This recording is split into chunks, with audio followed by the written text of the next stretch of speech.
Idriss Femi Adebayo oder auch Bam Adebayo ist einer der aufgehenden Sterne in der NBA.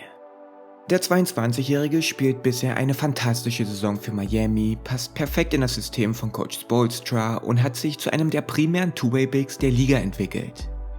Wir schauen heute mal etwas genauer, warum Bam so wertvoll ist, defensiv wie offensiv, und warum er einer meiner Favoriten als Most Improved Player ist.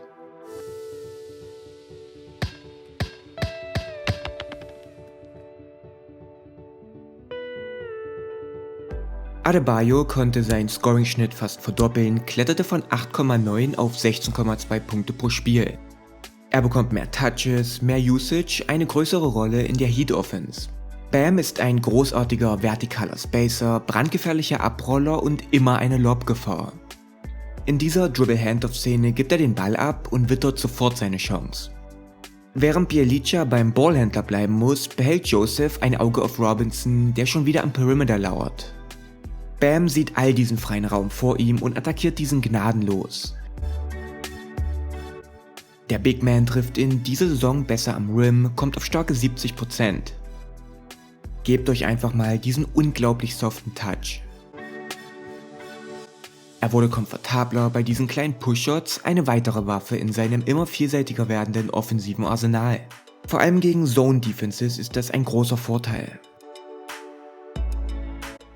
Er hat ein tolles Gespür, diese offenen Räume zu finden und nutzen. Hier stellt Bam ein Flare-Screen, rotiert zum Korb und hat dann den Größenvorteil, den er gekonnt bestraft.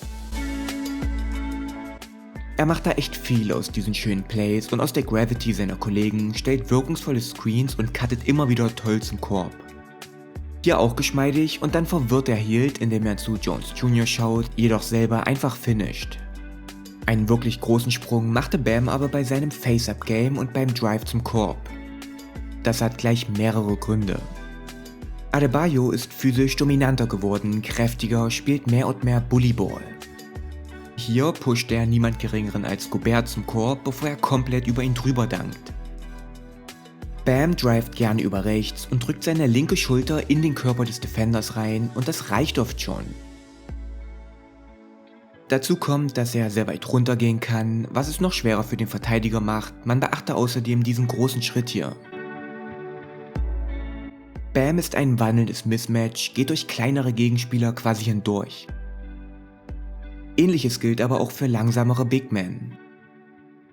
Bam hat einige tolle und effektive Moves drauf, um Defender aus dem Dribbling zu schlagen.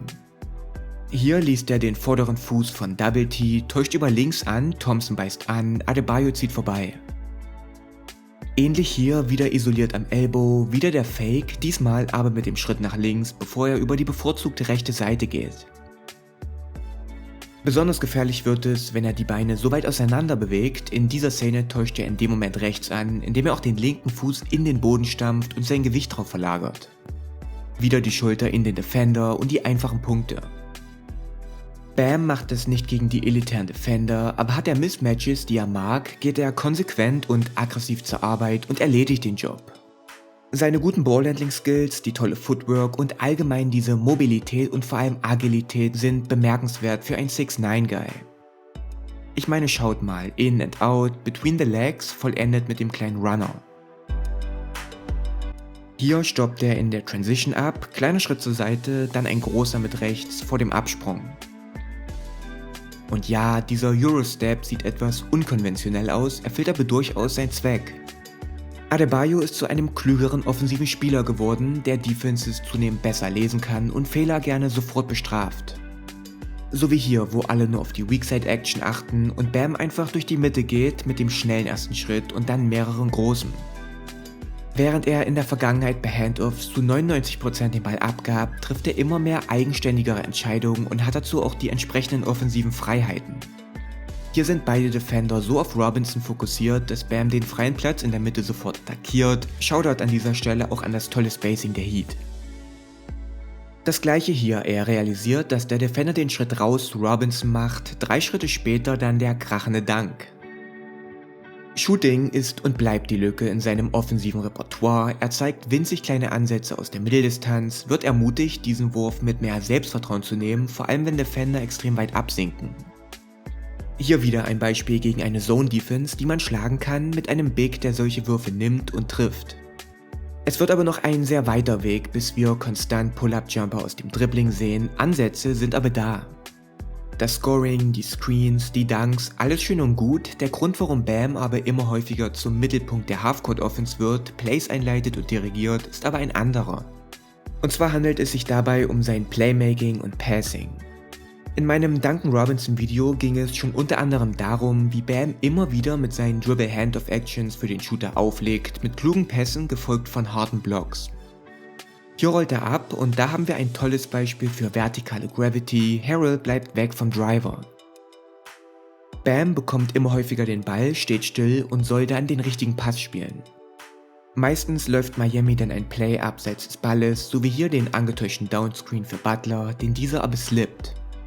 Nun, diesen Pass spielen zu können ist zwar schön, aber jetzt auch nicht die hohe Kunst. Hier fast die identische Szene, diesmal kommt aber die Hilfe aus der Weak Side. Jetzt wird es schwierig, wenn der erste Pass weggenommen wird. Bam liefert und spielt den wunderschönen Weak Side Skip Pass. Der 22-Jährige agiert geduldig und klug, er zwingt Pässe nicht, wartet auf den richtigen Moment und spielt dann softe Dinger wie diesen Bounce Pass hier. Er hat eine hervorragende Vision, hat das ganze Feld im Blick und versteht, dass, wenn die Defense eines der Miami Plays verhindert, meistens irgendjemand freistehen muss. So wie hier, wo er dank Robinsons Gravity wieder jemanden am Perimeter frei findet. Bam liest und manipuliert Defenses, schaut mal, wie er hier den freien Robinson spottet, da Kawhi weit zur Mitte geht, dann aber den Headfake rausholt, zu Myers Leonard schaut und dann den Pass zu Nummer 55 spielt. Oder hier, wo Robinson den Screen Away für Hero stellt, Shamet das Ganze überspielt und den Schritt rausmacht, Hero cuttet und Patterson zur Mitte hinhilft. Bam spielt dann einen riskanten Pass, der aber gut geht. Er spielt diese punktgenauen Bounce-Pässe in den Lauf für Mitspieler, timet diese nahezu immer perfekt. Sein Drive-and-Kick-Game, insbesondere da er wie angesprochen ein stärkerer Driver ist, zeigt sich ebenfalls stark verbessert. Er spielt Lobpässe in der Transition und entwickelt sich langsam aber sicher zum zweitbesten Passer und Playmaker unter den Bigs in der gesamten Liga hinter Nikola Jokic. Seine Assist-Quote von 23,8% rankt ihn in der unglaublichen 98er Percentile. Bam hat sich in dieser Saison in den erweiterten Favoritenkreis für den Defensive Player of the Year gespielt. Als kleiner Center macht er in allen Bereichen einen hervorragenden Job. Die Rede ist von Pick-and-Roll-Defense, Rim Protection, Perimeter-Defense, Help und Team-Defense und er ist wunderbar switchbar, kann alle 5 Positionen verteidigen. Bam ist einer der besten Drop-Coverage-Big-Man-Defender der Liga. Er bleibt so gut wie immer frontal vor dem Defender, lässt den Rollman nicht hinter sich und hat aktive Hände. Versuchen Angreifer ihn trotzdem aus dem Dribbling zu schlagen, endet das in den allermeisten Fällen mit einem Versuch daneben oder sie bekommen den Ball direkt um die Ohren geblockt. Er kann problemlos switchen, so wie hier gegen Giannis. Bam ist einer der wenigen Defender der Liga, die Giannis vor echte Probleme stellen können. Adebayo schafft es hier zuerst vor ihm zu bleiben, dann seinen Drive zu stoppen. Und hier lässt er sich im Post nicht rumpushen, mit einem Giannis Fadeaway lebt man immer.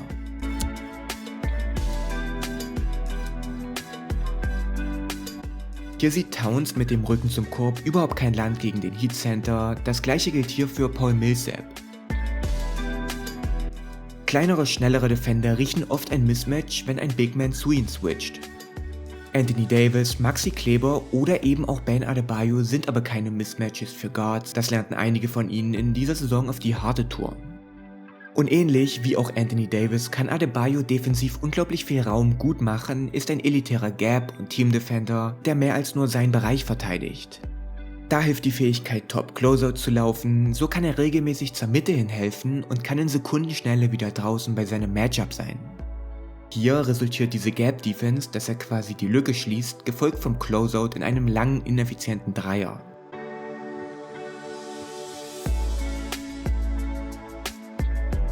Bams Markenzeichen dabei sind dieser elendig lange Schritt rein in die Zone, gepaart mit den langen Armen und aktiven Händen. Außerdem macht er einen tollen Job, Pässe zu antizipieren und abzufangen. Das gleiche gilt natürlich auch für Lobs. Hier findet er sich in einer 2 gegen 1 Situation und schaut mal, wie er wieder den Arm ausstreckt, damit Dinwiddie zum Handeln bringt und den Lob abfängt. Oder hier, wo er im Duell mit Miles Turner eine Hand an den Ball bekommt, sich wieder vor ihn bringt und den Wurf erschwert. Zum Abschluss noch diesen Leckerbissen. Das meine ich damit, dass man auch bei Bam manchmal das Gefühl hat, man verteidige mit einem Spieler mehr. Bam Adebayo ist einer meiner Favoriten auf den Most Improved Player. Ich kann mich nicht so wirklich entscheiden zwischen ihm und Luka Doncic, aber einer von beiden wird es auf jeden Fall in meinen Augen. Miami übertrifft die Erwartungen und das verdanken sie unter anderem ihrem 6'9 Center, der momentan eine Entwicklung vom Rollenspieler zum Star hinlegt. Danke fürs Anschauen, bis zum nächsten Mal und macht's gut.